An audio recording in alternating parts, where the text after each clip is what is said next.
is here. Now, broadcasting from the underground command post, deep in the bowels of a hidden bunker, somewhere under the brick and steel of a nondescript building, we've once again made contact with our leader, Mark Levin.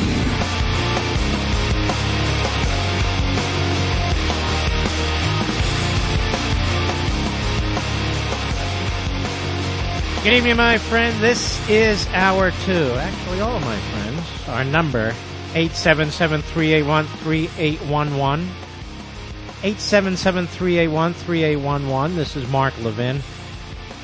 My buddy Dave Jeffers, who lost his hero son, Eddie, in Iraq, is on the phone. And as I understand it, served under General Isamo Wesley Clark. Is that right, Dave?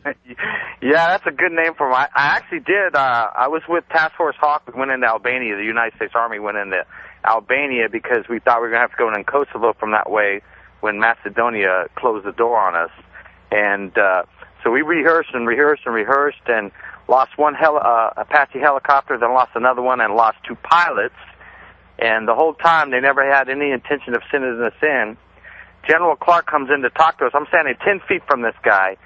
And he's telling us, boys, if I had my way, I'd send you in, but it's echelons above my head. And he raises his left hand, which was by me, and I remember distinctly he was wearing starch uniform, and his collar goes up to the left, right next to his cheek. There's 4 stars, Mark, laying against his cheek, saying, and he's the NATO Supreme Commander, saying, this was echelons above my head. And I'm looking at him thinking, you got to be kidding me, you know. And so we were there for 10 weeks in Albania, living in the mud, living like pigs, spending millions of dollars, lost 2 helicopters, and more importantly, lost 2 great Americans basically for nothing. You lost 2 men there training for what wasn't going to happen.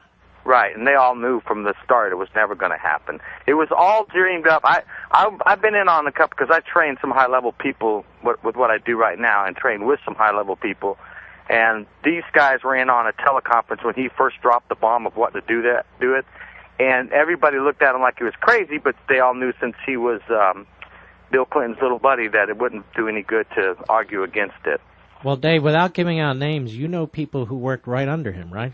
Oh yes, sir. I work with the guy. Don't give out. Don't. I work with an individual right now who worked very closely. Actually, worked right under him and had to deal with this man every day. And he tells stories to this day about it. Mm-hmm. Was he a magnificent leader, statesman, and administrator? General Clark? Yes. No. In fact, I'm getting ready to write an article called "The Putrid Perfumed Prince," because he was considered and is still considered the. Oh my God! The Prince. 3 Ps. The 3 Ps. Yes, that's who he is, and I'm gonna kind of just lay it all on the line because of just kind of make a summation of everything he said. You know, the guy is just not really smart because he contradicted himself so many times in that Face the Nation interview that he's just really not a very smart guy. I'll tell you what, when you write that and it's done, shoot me the link and we'll put it on marklevinshow.com as well, okay? I sure will, my friend. I sure will. Well, let me ask you something, though. If you're still involved, can't this guy hurt you? Can't he reach down and punish you? No. In your business activities? No, sir. We're both retired, and I am not representing my company in any way, shape, or form. Okay. So that's all you need to tell me. Yeah, he can't touch me. But I know some of the people that I know at high levels probably don't want them being drugged into it, so I'll keep them out of it. Anyone seeks retribution against you, let me know, and I will represent you. I appreciate that. All right, brother. Well, God bless you. God bless you. Thanks for letting me call in. Appreciate it. All right, David. Bye-bye.